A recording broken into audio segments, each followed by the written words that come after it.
I will never sweat in my Chevy Equinox after learning this simple fix for the AC. First off, let's talk about the signs.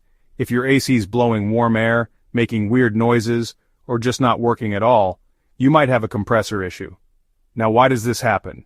The main culprits are refrigerant leaks, electrical problems, or a worn-out compressor. Sounds complicated, but don't worry, we're keeping it simple. Step 1, check your AC settings. Make sure everything's set to cool and the fan's on high. An easy mistake, but it happens. Next, inspect the refrigerant levels. Low refrigerant means your compressor can't do its job. You might need a mechanic for this one. Third, listen for unusual noises when the AC's on. Grinding or squealing sounds could mean the compressor's struggling. Finally, if everything else checks out, it might just be an electrical issue.